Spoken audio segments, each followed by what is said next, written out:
What if every judgment you hold is felt and experienced in the world beyond you?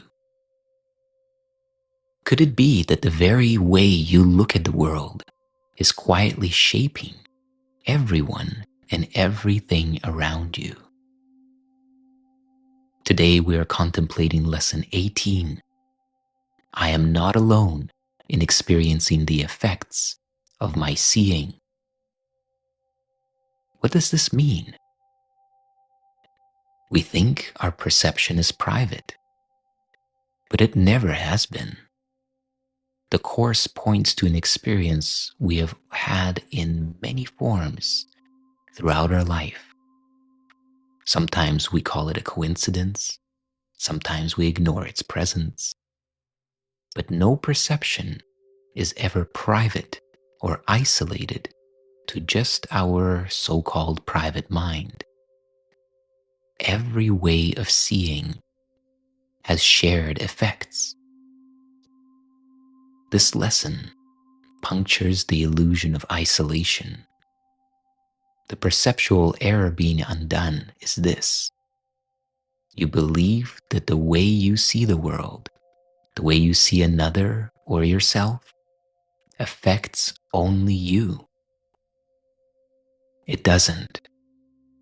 Perception is extended, and it is relational before it is personal. It sets a tone. It creates a field. It organizes information around it.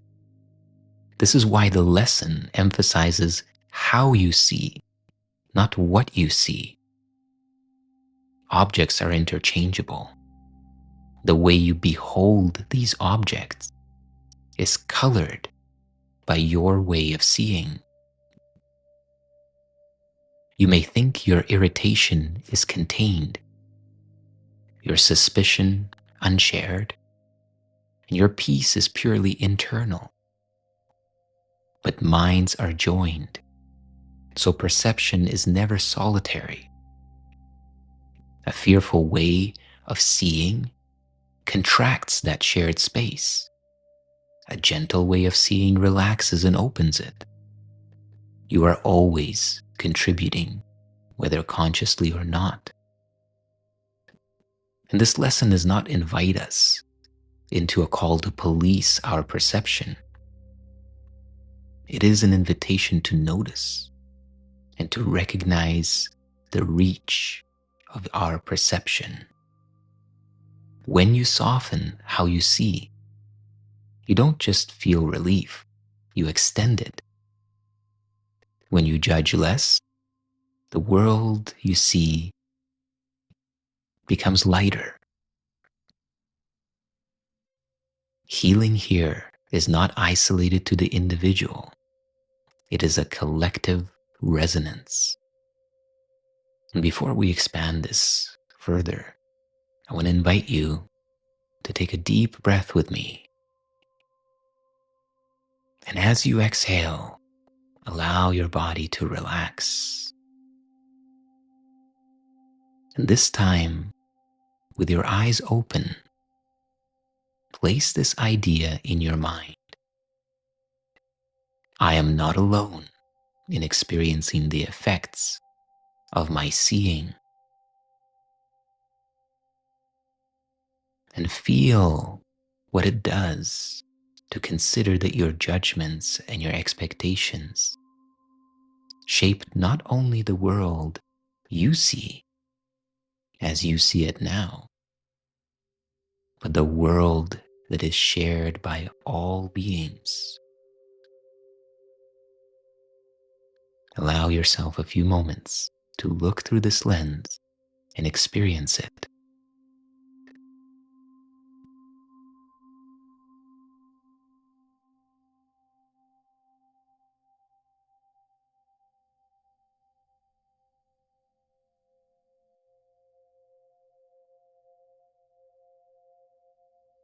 And now, let's open up our contemplation into dialogue.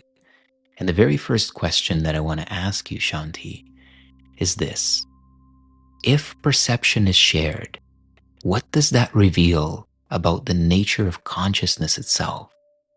If perception is shared, it reveals that consciousness is an individual. That's the most direct implication, isn't it? Not contained within a separate head, but a field we're all participating in. Like waves in an ocean, each wave feels distinct, but they're all still water. Is it accurate to say that there is no such thing as a private way of seeing? That feels true. If perception is affecting others, then what we call private seeing might just be a thought we've spun around ourselves. Like we're receiving and sending all the time, even if it doesn't feel personal. Is there any real way to separate receiving from sending? Well, when the Course says, how I see matters more than what I see, what is it inviting us to notice directly? It's inviting us to notice the source, the thought or feeling before the image appears. The Course seems to point towards something like this. The content of what's perceived matters less than the state of mind perceiving it. The real act of seeing isn't about what's out there, but what we bring to it from within. What state is your mind in right now while asking me these questions?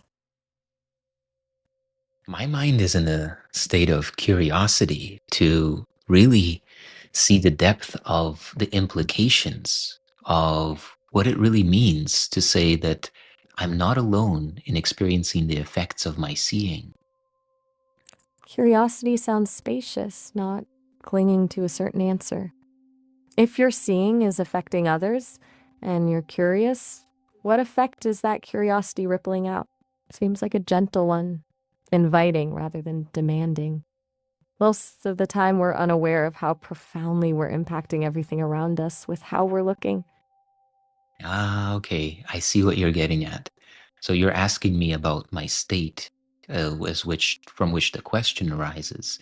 And this is what we can begin to notice in terms of our perception. In the moment that we're convinced that we're seeing something, we can look back, so to speak, and see from where is this perception arising and what is it actually contributing to the world or the people around us. Exactly, almost like tracing the current back to the source. So instead of feeling stuck in what appears to be happening, we can gently shift attention to the feeling tone beneath it all. That space between thinking you're seeing something and noticing from what state you're seeing it. And if that state isn't neutral, what's happening with the shared reality we're co-creating?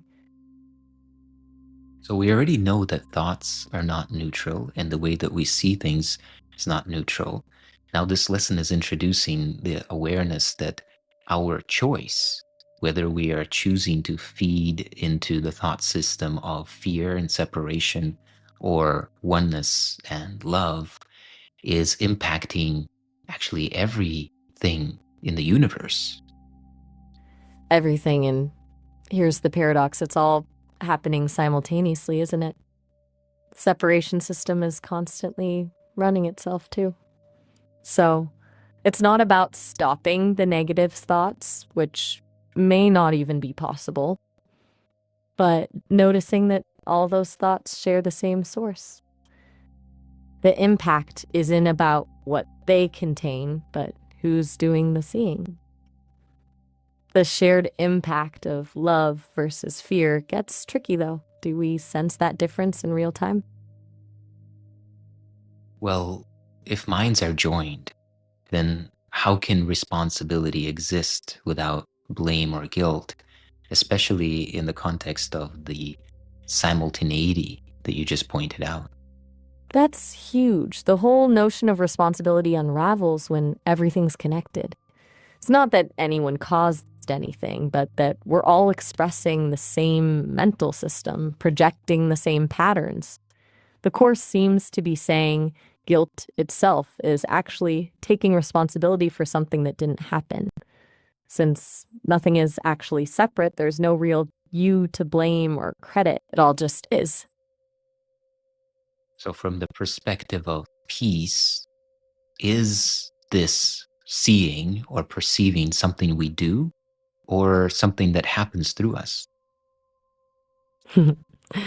That's a beautiful way to put it. It happens through us rather than being an action we're initiating.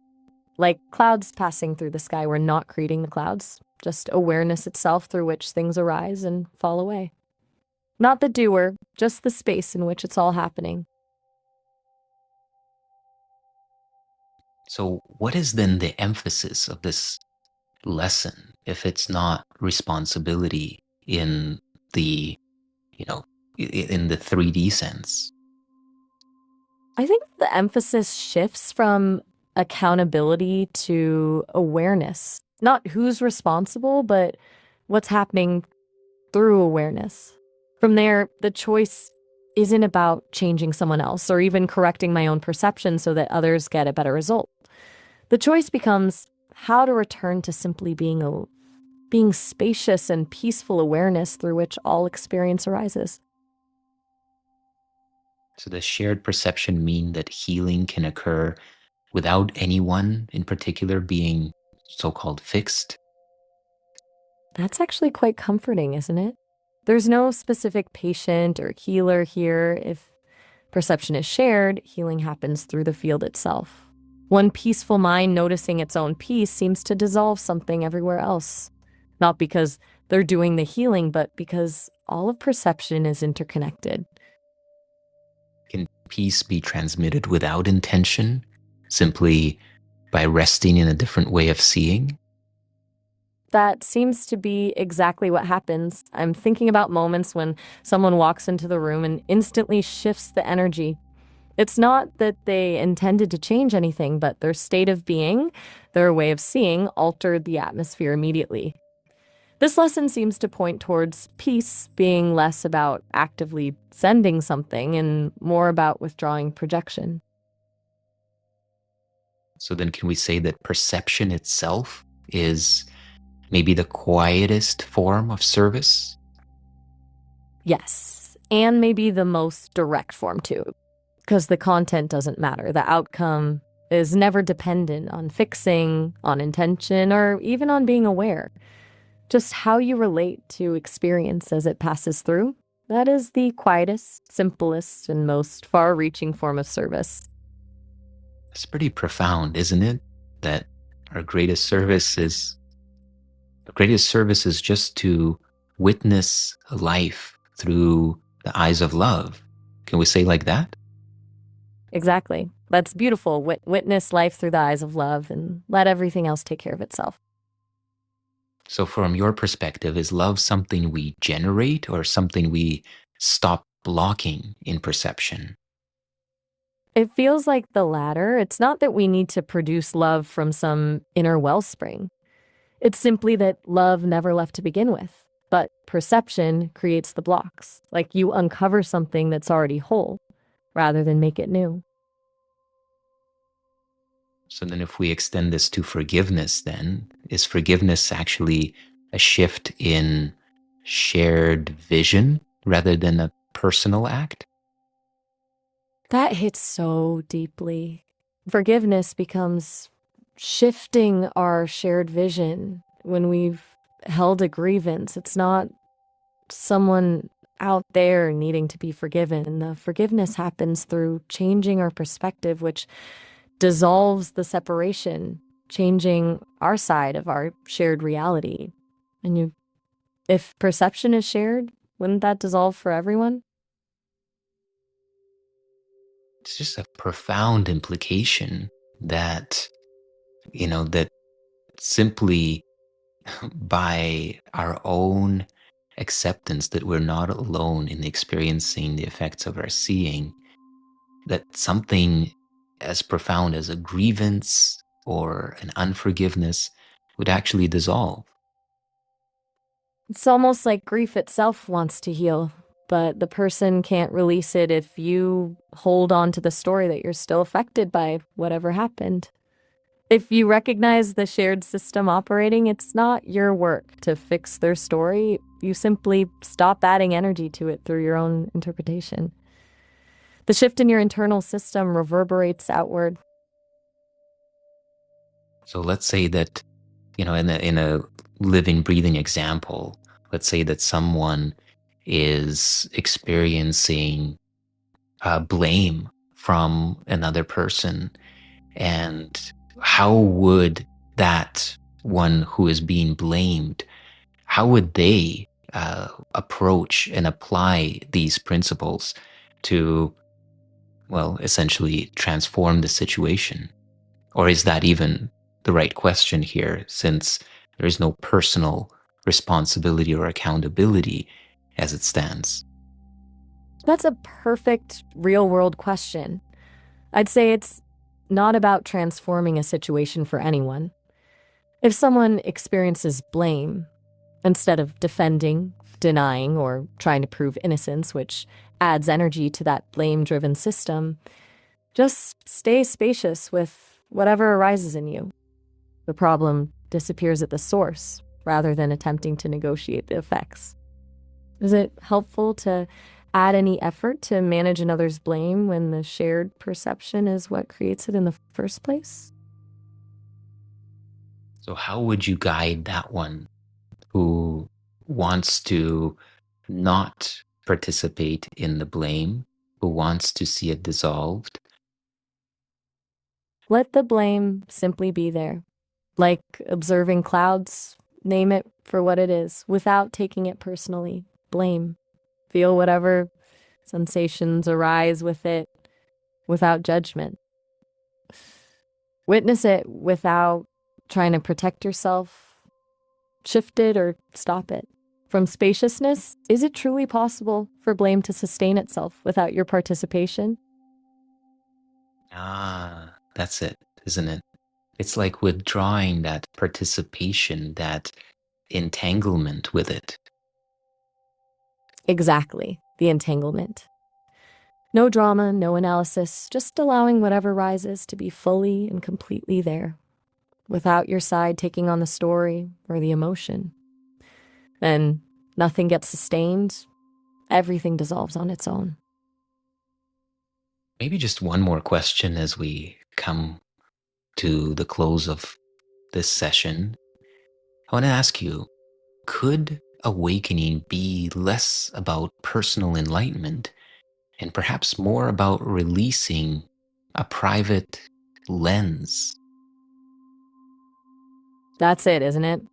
Awakening isn't about becoming some special, enlightened version of yourself. It's recognizing there was never anyone special to awaken. The private lens is just the illusion. So letting that go, not for any purpose or outcome, but simply because it's not needed anymore, seems to open us to what was always here to begin with.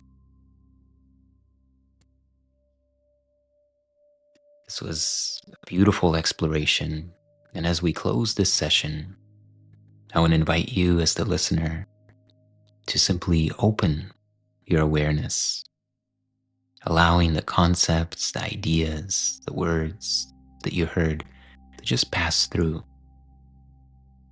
to be a springboard and a contrast for the stillness, the silence, the spaciousness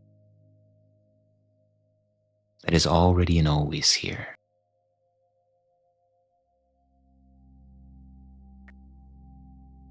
And now, let us go into the silence.